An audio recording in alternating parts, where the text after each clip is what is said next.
Hi, everyone. This is Trish Kendall, your host for the Choose and Become interview series. So today, first off, it's a Friday, and I don't think that you'd be able to tell it's a Friday by looking at me and Corinne. Did you wake up this morning going, Trish, it's Friday. You're making me be on video on a Friday?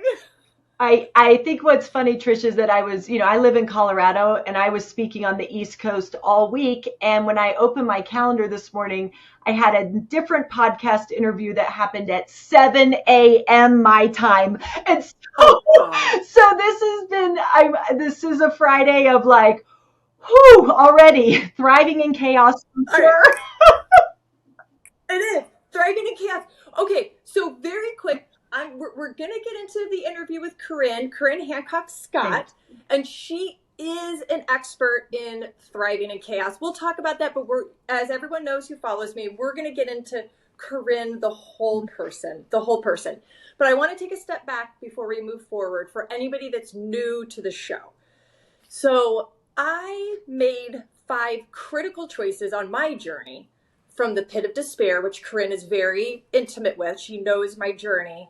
From the pit of despair to the peak of success, enduring success. This interview series is really meant because people know that my mission is to inspire others. And I was like, oh my gosh, but so many other people inspire me. And Corinne inspires me. And so the purpose of the interview is to hear your voice and get your lessons and experiences and wisdom as it relates to these 5 choices.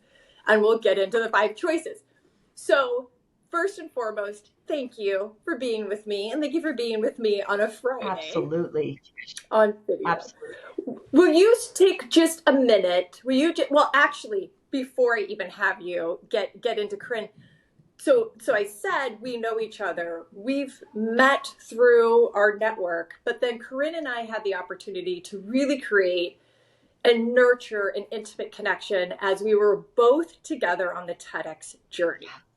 And that really, I think, just bonded us. And you've been really special for me in my journey since. Hey. Okay, will you tell everyone who doesn't know you a little bit more about you? Well, so the background is I'm a cultural anthropologist. And when you hear that, some of you might think like, what is a cultural anthropologist? And you're not alone. I think my father is still trying to figure out, is that a real job? Do you make money? I'm kind of confused, but I study human behavior, and I study human behavior specifically in crisis management and conflict resolution. And I spent my almost entire career as an international aid and development worker. So I've been working in the most chaotic parts of the world for my entire career. And someone who studies human behavior within that, it's given me a great sense of understanding. It doesn't matter where you are, what you're dealing with. We have these, human conditions that help us make our choices when things change outside of our control. So, I also am a mother of boys, one that's about to graduate high school and one that's already in college. I run a few other businesses with my new husband, and we also, it's just a chaotic life. I volunteer on my police department as a victim advocate. And so I gain a lot of my insights as well in my community and in human behavior from a totally different aspect on the weekends of dealing and helping victims of crimes and those sort of things. But, I spend all of my times and all of my week on the road speaking and working with CEOs and executive teams mostly on how to thrive in chaos, using all of my background in working in these chaotic environments and leading teams through that. And it really is such a unique perspective. First off, when I am in your presence, I feel success permeating from you, from your partnership with Zach, your relationship, your personal relationship. When you talk about your sons, you're so adventurous, all the things that you do. And of course, you are an expert and a leader and international keynote speaker. What I want to know is when you reflect on enduring success, like really creating enduring success where you are in your life, what does it mean to you?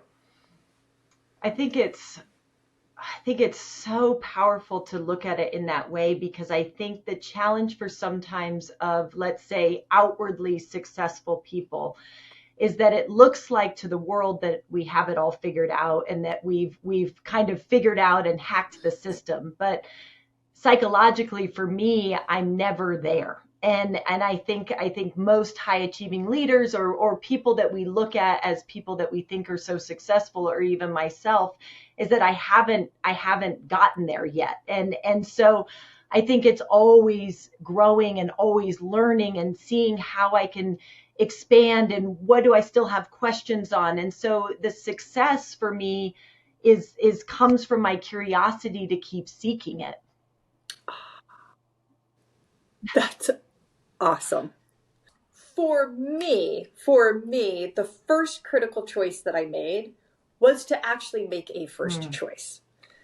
Uh, you were not only in the audience when I delivered the TEDx talk, but we had all the background time together. And so you know the moment that I made my first choice, which was to pick up the phone when my sister called.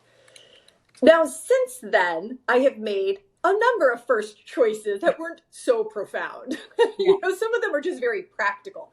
But what I've learned is that success begins with making a first choice. So for you, when you reflect on your journey to enduring success, what's a first choice that you'll share with us that has impacted your journey? Wow. The one that's coming right to my mind when we go back to the beginning is, people ask me all the time, like, Corinne, how do you do what you do and things? And I've always sort of jokingly said, I say yes to the things that most people say no to. And I will be Mm. honest, in my young journey, in my younger days, I would tell you that I think that was much more ego driven. I think I wanted to always be the one that would do things a little different, and a little rebellious, but it was also because growing up, I just, people sort of already thought my life was so perfect. I had a lovely family, and, we had all these things, but it was still really challenging for me internally. And so I would make choices that were outside of the norm. And so the first one that comes to my mind is in my senior year of high school.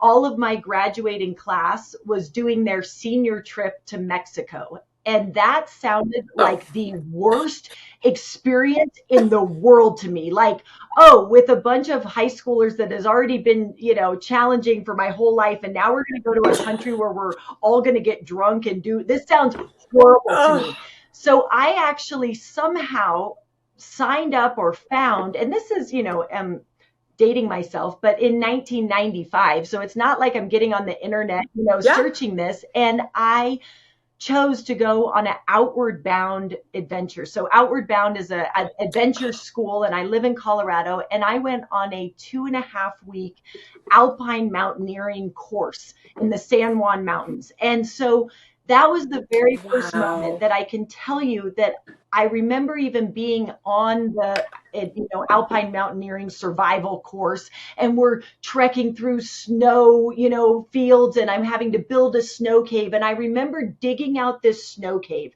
and I'm 17 Oh years my old, God. and saying, why am I doing this? Like, I could be on a beach right now with my friends drinking a Corona, and I am like, why do I keep choosing these hard things? And I Mm, think that was really, I mean, honestly, Trish, when I look back, that's how it's been ever since. I always it's make a you. choice that's so different, but it's always a challenge to me to grow myself. And it's not that I'm always happy with the choice, but I'm happy with the outcome afterwards, because it's what's harder. I feel like I choose, and I was choosing to be uncomfortable. I wanted to be comfortable being uncomfortable before that was like a catchphrase, you know? Yeah, and really, and you were so young, Yeah. so it's so Yes. innate. It's such a part of Yes. you.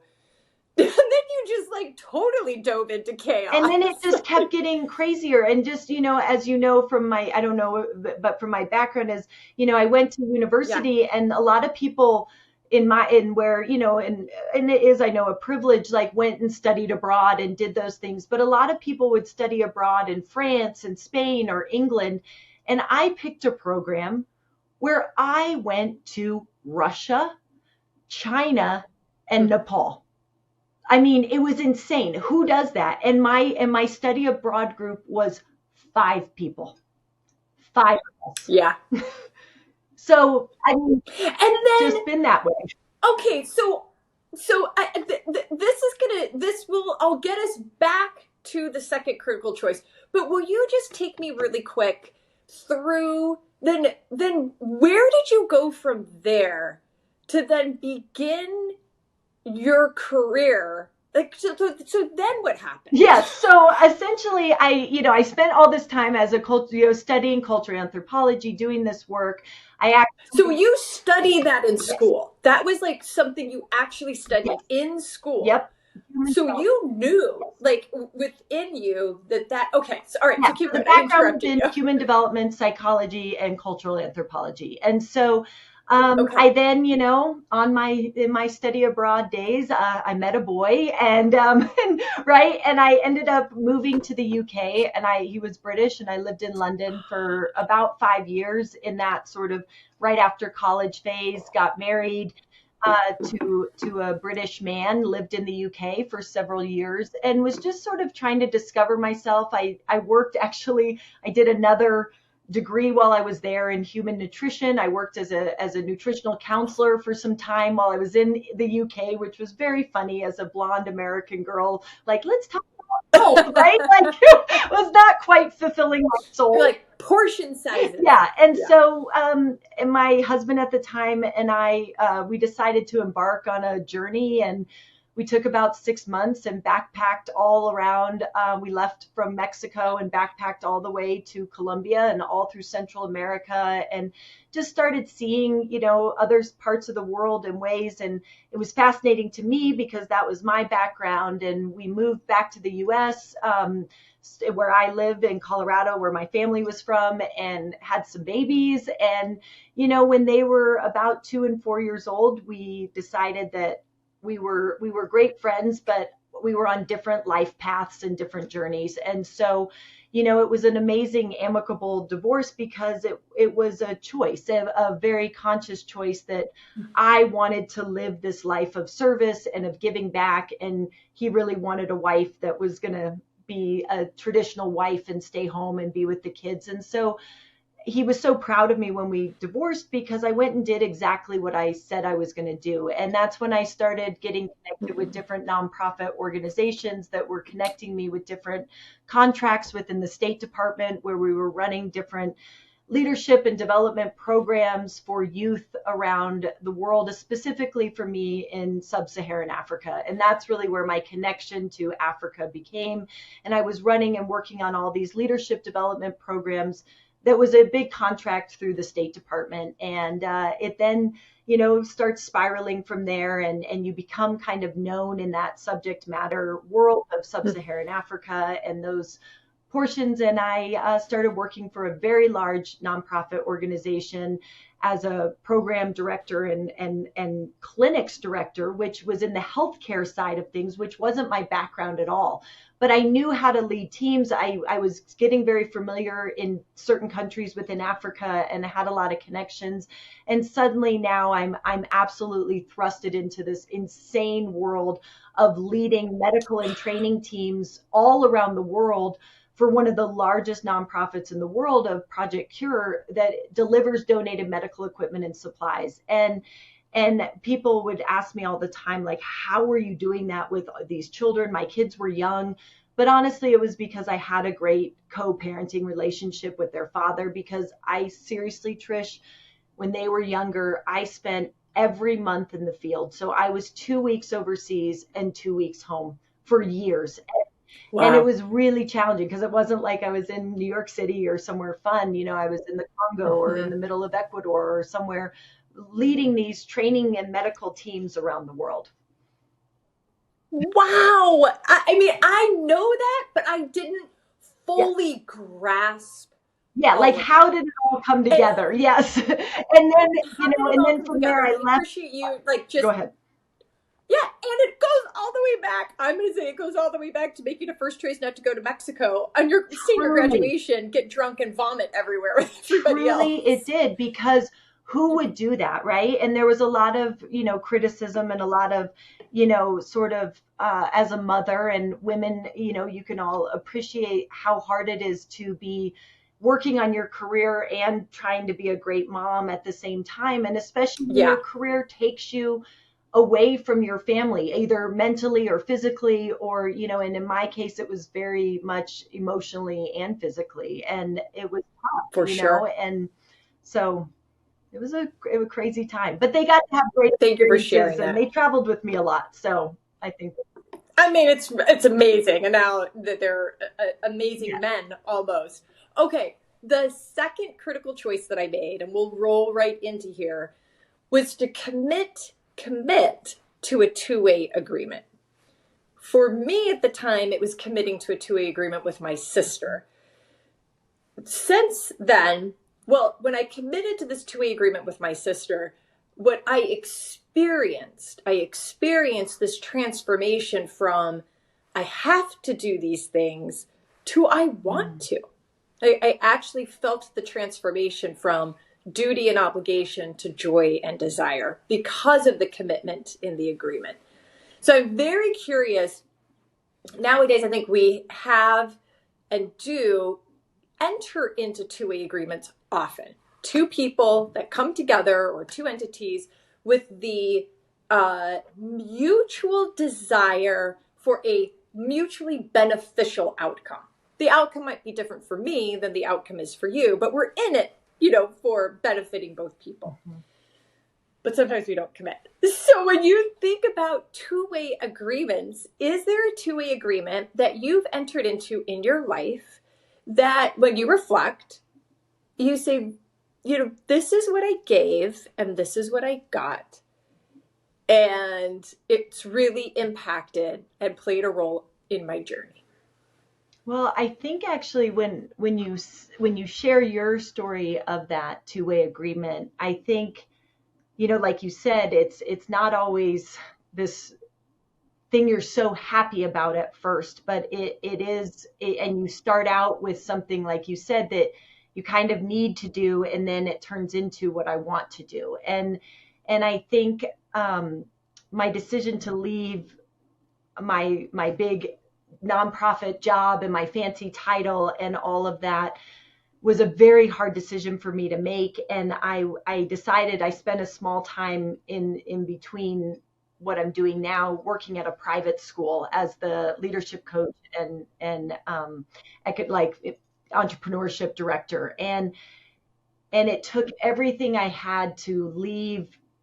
It was more my ego didn't want to leave the job that I was doing, but it was devastating to my family. I was gone every month. My emotion, the things I was dealing with and seeing in the field was just on my mental health was not good. But to the outside, I looked so cool, and I'm in a different country every month, and I'm saving babies, and like, oh, it's so cool. And I'm hanging out with, ministers of health and first ladies of countries and going to diplomatic parties, and it's so cool. But everything on the inside was so hard, and I was feeling like I needed to reconnect with my family. And so making that choice to leave that job and take this other job was that sort of agreement that you're talking about, to myself and to my family. And it then turned into Mm, something that I really did want, because what was most important to me was the connection, not only to myself but to my family, because I really wasn't facing myself. And it was a pretty easy way to, I think we do things sometimes, covertly to seem like we're doing all these great things, but really I was just avoiding my life. I was avoiding my real life by being mm. overseas a lot, and I was avoiding it by, but you couldn't be mad at me, because I wasn't like I was gambling or drinking. I was saving babies.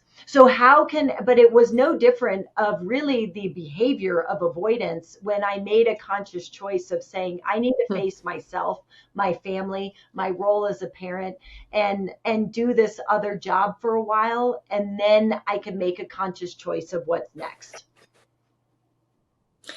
And you said it at the beginning, I'll restate it. It is, for me, such a great example of your commitment to your family. Guess what?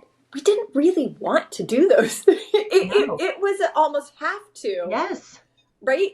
And that sounds, but it's hard. But I understand that. It was. But I totally get it. I totally get it. But the transformation then went to, oh my God. And then you've just taken off from there because you've created an amazing career, second career. Yeah. And it's true. And I would say that the truth is the have to side of the kids thing. For me, it was that. It doesn't mean I didn't love my children beyond. But totally. I really didn't love the work portion of being a mom of young kids at home. I wasn't, in my mind, very good at it. It wasn't very fulfilling to me. And I think it's very fair and for women to feel that that's okay.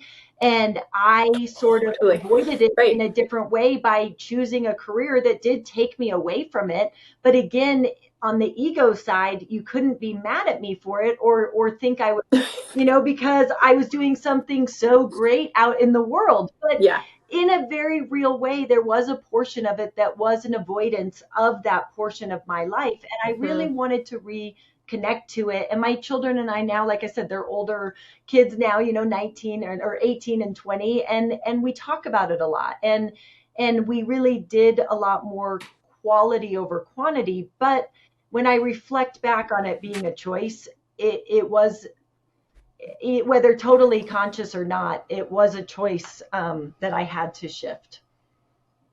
Yeah. The third critical choice I made was to build trust. Now, for me, and there was a distinct, and I love your use of choice in this entire interview, because that's where my anchor is. It was actually an active choice to say to myself, what do I need to do to build trust in me? Because I just needed to trust myself before I could inspire the trust of others. For me, I learned that if I did the little things great, if I just focused on making good small decisions every day, like literally get to my gym job on time, that's what started to build trust in myself. Will you share a time that you had to build trust in yourself? And then if you remember how you did it, what's some wisdom that you have about how you built trust in yourself? How did I build trust in myself? So I think that really in the beginning of when I was leading these medical training teams, it was so scary because, one, I didn't have a medical background. I'm not a doctor. I'm not a nurse. And I'm designing programs to lead these medical teams of all of those people. And I'm going into countries and into situations that I've never been to. So it wasn't like these were established projects. I would be going in blind. We would be, have pre-calls with our in-country partners. I would just sort of hope that it all worked out. And I had to really trust in my ability that I was going to be able to navigate whatever challenge was thrown at me when we got there, because I knew there was going to be, because you can't go into a project blindly and it's all going to work out. So I already had the mindset knowing that nothing was going to go as planned. And I didn't even know what I didn't know yet. And so I kept building my trust trip after trip by overcoming those challenges, because I always stayed focused on the mission at hand. And so instead of trying to look at myself of, oh, I'm not doing this right, or I could do this better, or I don't have the right skills, or if I was just this, no, it was that I truly knew that whatever was thrown at me, we were going to figure it out, and I was going to make sure this team was safe and fulfilled and doing the mission that they had said yes to, and that the mission would be accomplished no matter what. And I kept building my trust in that by surviving them, but also, like you said, making the small steps and not beating myself up. Or and I don't mean like the advice isn't like just expect the worst to happen and you'll be fine, but I think it's putting realistic expectations on the things that are in front of you. And that if you've never done something before, or you don't have all the information, or you're trying something new and you expect for it to all just be great, or that you can like do every bit of research to make sure it's all going to work out, it's not. And so trusting that you have the ability to navigate, to pivot, to make the changes that are needed, and that your commitment to the choice that you made in the first place to even do what you're doing was your choice. You chose it in the first place. I chose this. So you have to own it and then make the steps forward to make it happen. I could see how just that. So you work with leadership teams now around the world, professional leadership teams now, CEOs, whatever. Does that play? Does trust, when you were working with leadership teams, do you guys get? I mean, I could just see how the example that you just gave could be so relatable to what leaders in any position are dealing with when they're trying to navigate. Absolutely. Their mission. And how you build that trust, right? I think is really what we talk about, and who you are and why we're so connected is the authenticity of who you are. And so the more that you are authentic and help people feel safe in a situation, and help people know that you don't know all the answers and I don't know all of them. And when I would lead teams, it's not that I knew exactly how we were going to do everything, but I knew we would get through it. And that's a different level of confidence and of trust within myself, that I don't know exactly how this is going to happen. But by me trusting in my abilities, in my belief in what we're trying to accomplish, and trust in that we have the right team to figure this out. We don't know exactly how it's going to be, but that sort of initial trust in each other and in the mission at hand, it builds the confidence, which to me authentically can keep building the trust and the momentum. The fourth critical choice that I made was to create community and belonging. On my journey, at this point, I was like 30 years old. I was 30 years old and I still didn't have a sense of belonging.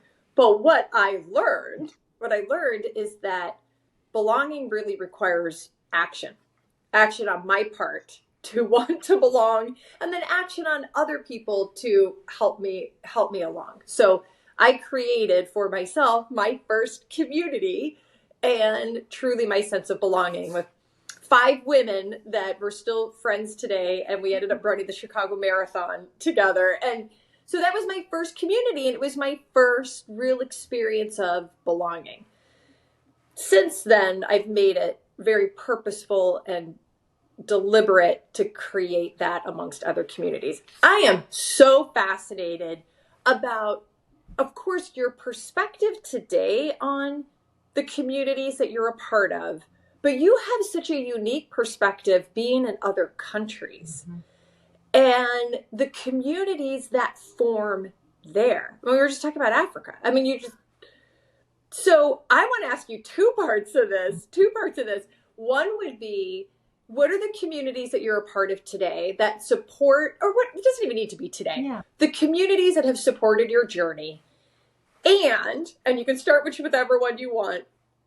Do you have any perspective or just observations of the communities that you observed while you were just in it on the ground, as you say, saving lives? Yeah.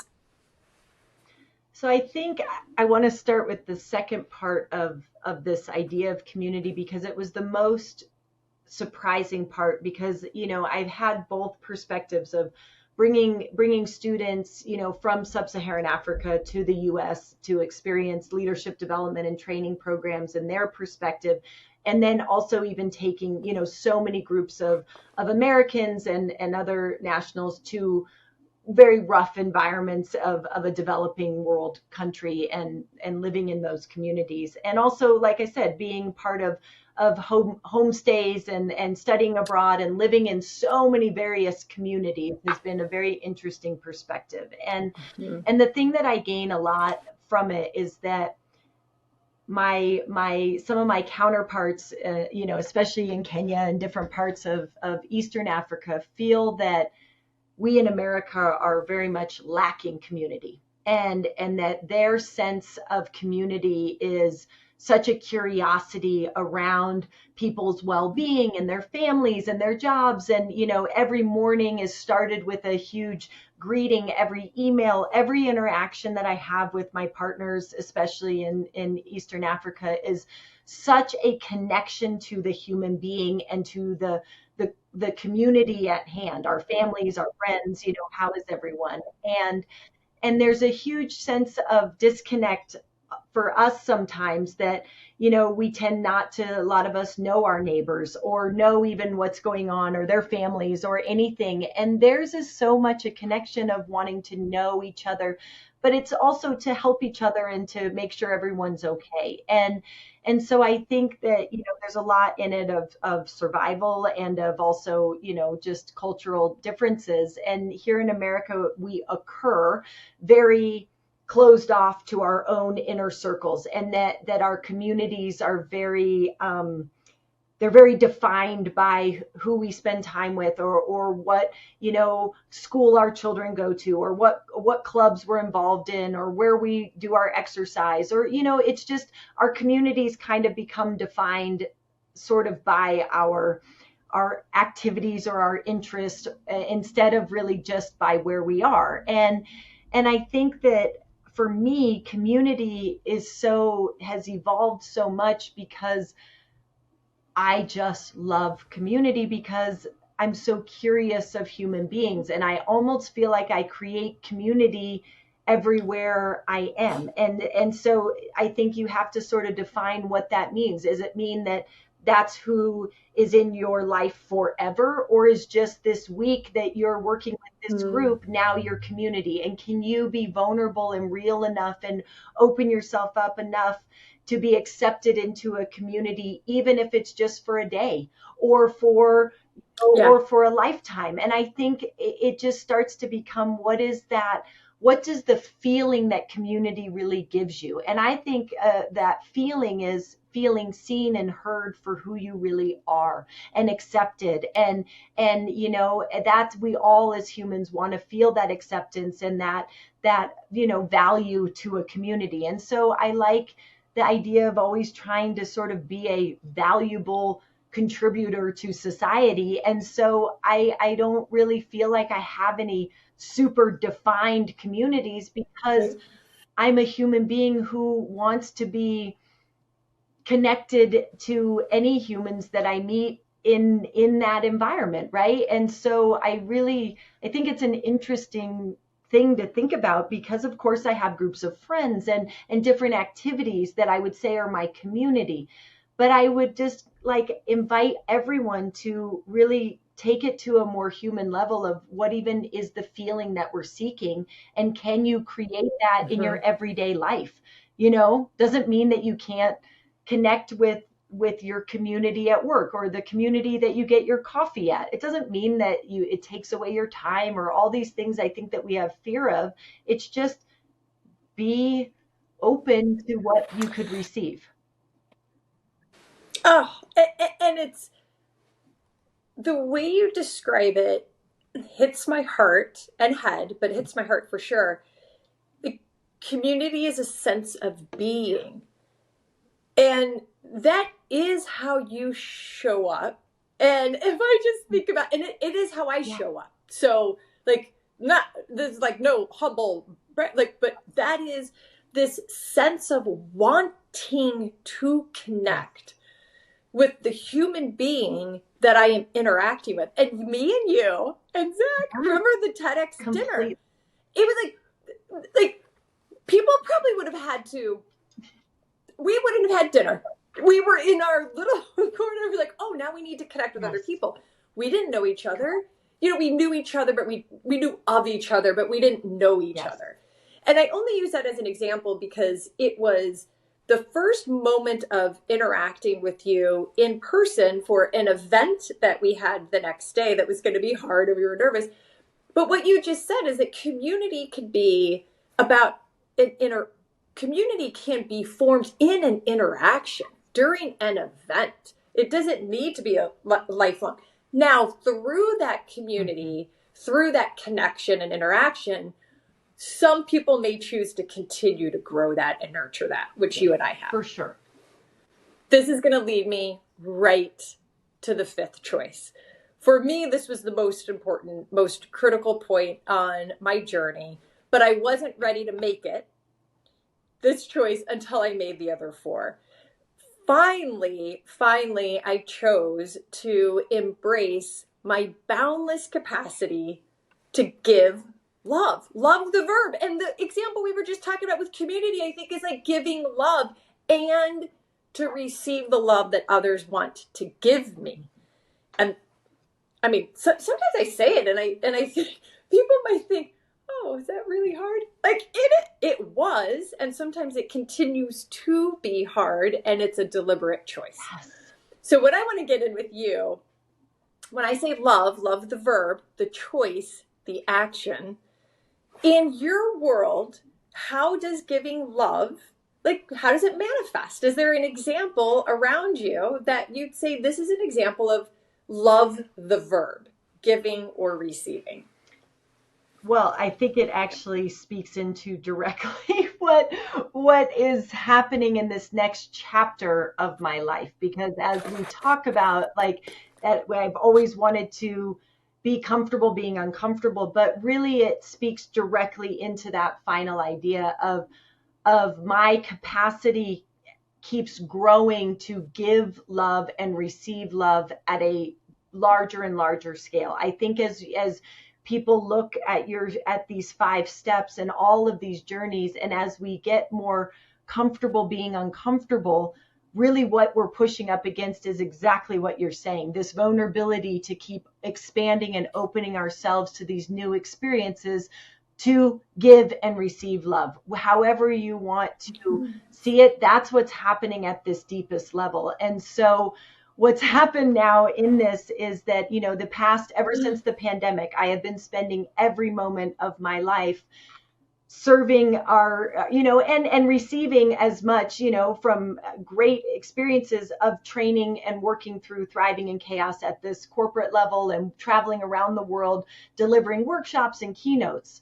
And it's been amazing, but it still wasn't enough for me. And so this year, starting in August, my husband and I, the journey started several months ago, and we've been trying to figure out what the next chapter would look like, because my youngest son is graduating from high school, and my older one is already in college, and my younger one has a great plan, and is all is good.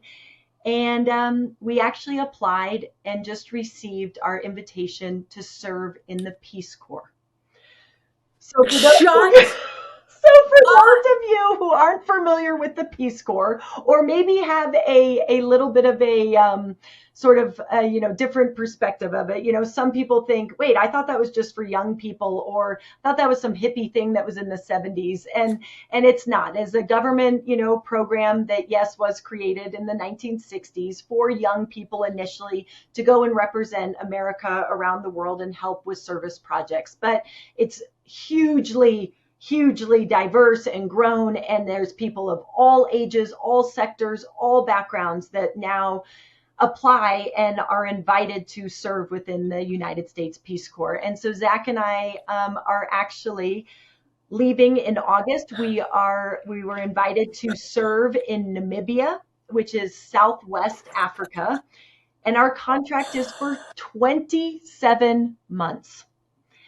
Oh my God, Corinne, I should have started the 5th choice at the very beginning of this interview. No, because it's amazing because Oh, you helped me even by me processing this through of what led me to this crazy idea because wow. we're selling everything. We're selling our home, we're selling, everything essentially. We are putting a few things in storage and I'm calling it my my sabbatical of service. And I think it's exactly what you just spoke into is because I'm ready to not only give love at this level, but I want to really put myself wide open to receive this experience because I have worked and lived overseas for my entire career, but not at this capacity ever. And it is so uncomfortable for me.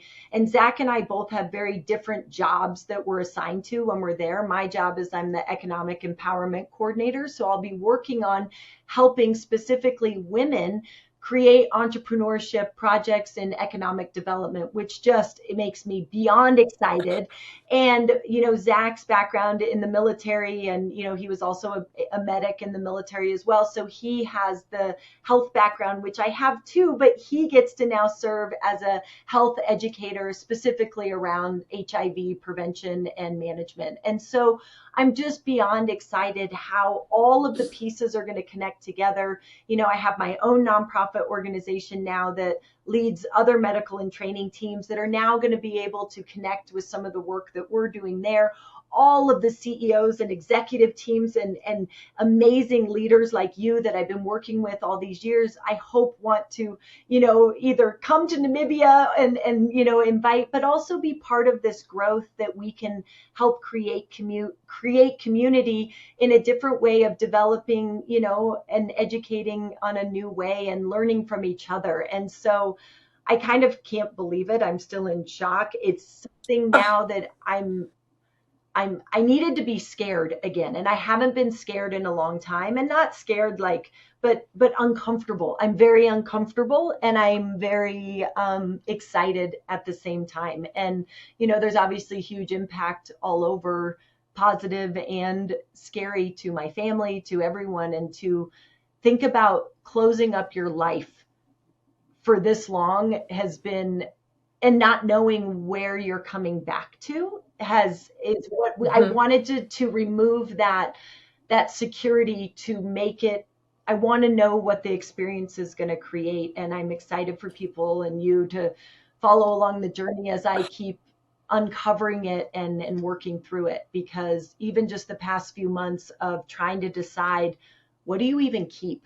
Right? I'm putting some things in storage, but what is valuable? What's not? What about all my clothes? I mean, I know that's such a silly one, but for us No, listening, like, right. what do you, I mean, I can't take this all, but I also, I'm not going to save all of them either, or do you? And so it's just been this mental, fascinating experience, even just in the prep work, figuring this out. So that's my next chapter in wanting to really give this love and give of my time and my service, but more like, what is this, how is this going to open me up, and the community that I'm going to experience, because we have to live within the community. Like, I'm not like in some, it's not like the old days, like I'm in some great place and hotel and drivers. No, we live with the people. The first 6 months is like pure integration of language, everything.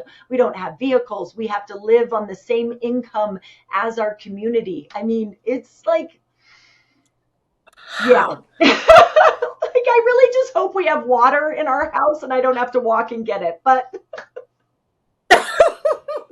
but you'll keep us in the yes, know along your totally. journey. We're trying to decide, And yeah, how we're going to do that. Like, is it YouTube? Is it, but you yeah, will. yeah, But you will, because you used the term closing your life, and then you said later open.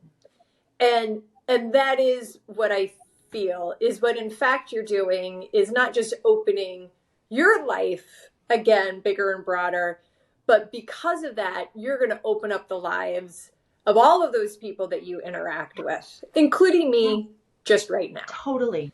So Corinne Hancock Scott, you are my inspiration. Oh.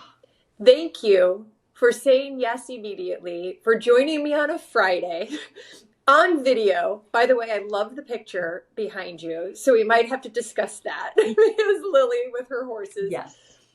Everyone, thank you for being along this journey with me and Corinne as we shared her inspirational journey to enduring success, which is continuously going. Thank you, Trish. Thank you. Mwah. Thank you for joining me for this episode of the Choose and Become interview series.